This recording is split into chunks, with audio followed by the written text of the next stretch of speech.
Olá! Hoje trataremos dos temas mais importantes para a vida contemporânea, a indústria. A indústria é uma atividade econômica responsável pela transformação de matérias-primas em bens semi-acabados ou acabados.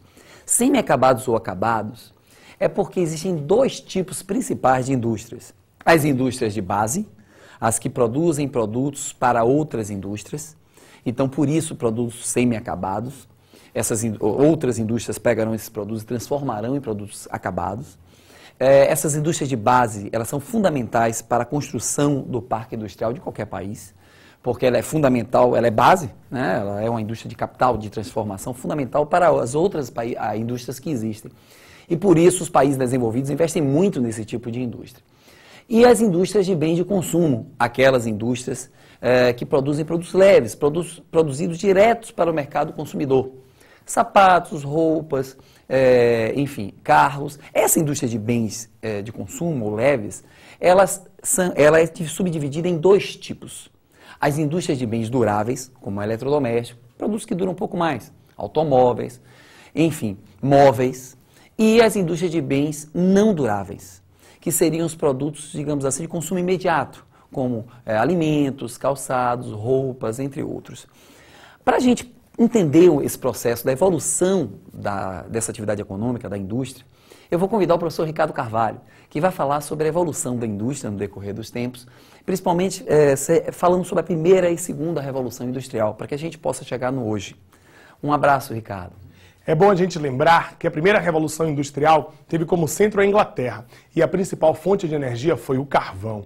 Grandes avanços são da primeira revolução industrial, como por exemplo a metalurgia, a indústria têxtil, como por exemplo o telégrafo e os motores a vapor. Já a segunda revolução industrial tem como centro os Estados Unidos. A época do Fordismo, das linhas de montagem, do Taylorismo, tem avanços importantes como a siderurgia, que cresce bastante, como os motores a explosão, a indústria farmacêutica e, claro, é bom a gente lembrar de grandes avanços desse período, como, por exemplo, o automóvel, o avião, como, por exemplo, o rádio e o telefone. É com você, Iomar. Valeu, Ricardo. Só que nós vivemos hoje a terceira revolução industrial. Essa terceira fase da revolução industrial, chamada de revolução técnico-científica, revolução informacional, ligada à informação, ela nasce aproximadamente nos anos 60 do século XX, calcada no investimento em pesquisa, ciência, tecnologia, desenvolvimento, de alguns países como Japão, Estados Unidos, a própria Europa, Alemanha, França, União Europeia.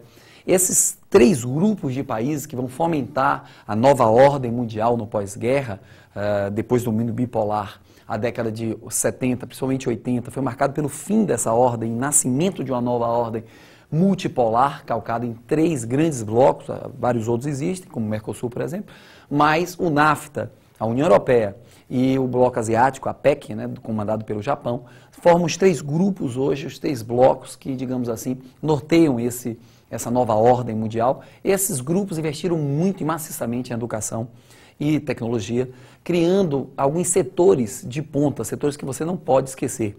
A microeletrônica, que é a informática, dividida em software e hardware, tanto os programas como os equipamentos na área da informática, eles aceleraram todas as outras ciências, inclusive funcionaram o segundo investimento muito alto, que foi a mecatrônica. A mecatrônica, que é a robótica, é quando se coloca um programa num braço mecânico, e aí você pode ter precisão, rapidez, o robô não faz greve, não fica doente, não engravida, não reclama, imagine, e isso tudo diminuiu os custos, gerou desemprego, gerou também problemas ruins sociais que a humanidade tem buscado resolver, mas é inevitável o uso do robô hoje em todas as indústrias. Há outro setor também muito importante, que é o da biotecnologia, subdividido em dois ramos.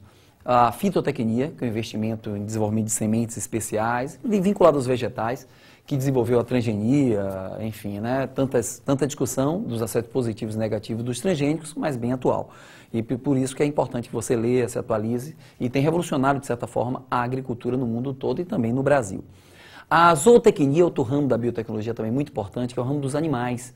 A clonagem, enfim, o projeto Genoma, uma série de projetos vinculados ao estudo dos animais também tem se desenvolvido e é um campo hoje de estudos dos grandes grupos dos países desenvolvidos e, obviamente, também dos países pobres como o Brasil. Nós temos uma empresa muito importante nessa área de biotecnologia, que é a Embrapa, Empresa Brasileira de Pesquisa e Agropecuária, que tem ajudado muito nossos agricultores, essa empresa estatal e tão importante para o setor agropecuário brasileiro.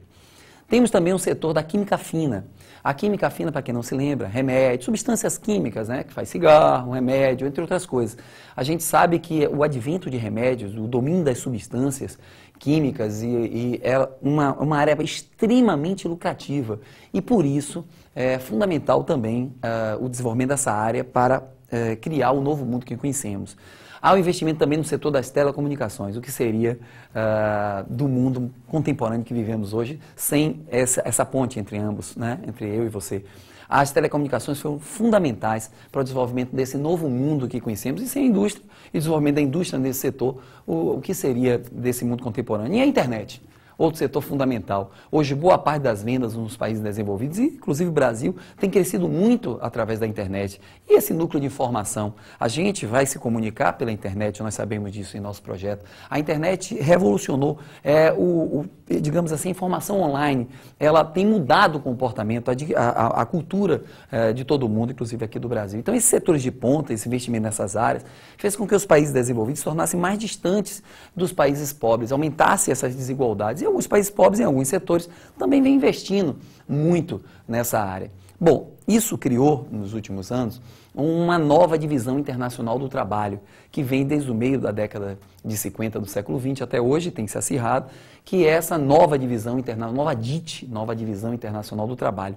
Há hoje países ricos, de desenvolvimento tecnológico alto, há países pobres que se industrializaram com a chegada das multinacionais e dessas empresas de ponta, muitas vezes. É o caso do Brasil, que são os países chamados de emergentes.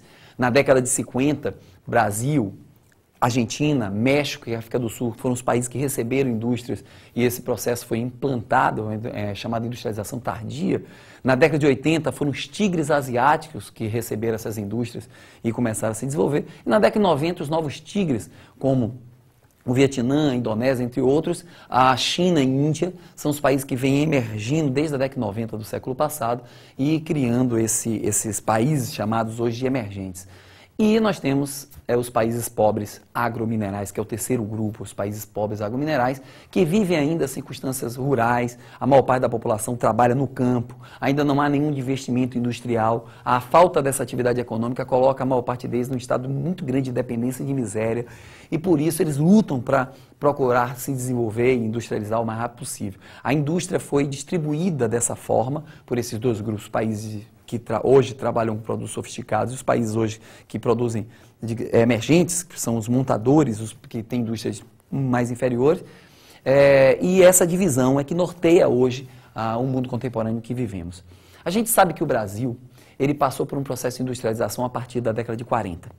A década de 40 foi marcante com a presença de um governo estatal extremamente interventor, que foi o governo de Getúlio Vargas. Ele foi o que criou a indústria de base no Brasil. Logo depois dele veio o JK, que atraiu as multinacionais e criou essa relação do Brasil com as multinacionais. E com a ditadura militar, com o seu processo protecionista, logo depois o Fernando Henrique Cardoso, com o projeto neoliberal de abertura econômica e privatizações, transformou o Brasil num país aberto, um país que se industrializou com ajuda, de fato, internacional e independente. O Brasil, depois de Fernando Henrique Cardoso, ele teve o governo Lula, que reinvestiu nas exportações e fez com que o Brasil voltasse a ter um crescimento econômico bastante significativo com o aumento do consumo interno e com o aumento das exportações. Por isso, não se esqueça, há 4 fatores que marcam a industrialização brasileira. O primeiro fator é a concentração industrial no eixo Rio-São Paulo. Não pode esquecer que o Sudeste tem aproximadamente hoje 50% das indústrias do Brasil, apesar de haver hoje uma desconcentração industrial, e isso é um fato marcante. O segundo fator é o capital e tecnologia estrangeiro, quer dizer, o dinheiro e a maneira de fazer as coisas veio de fora, porque a indústria brasileira, infelizmente, foi implantada e não desenvolvida em larga escala com capital e tecnologia nacional.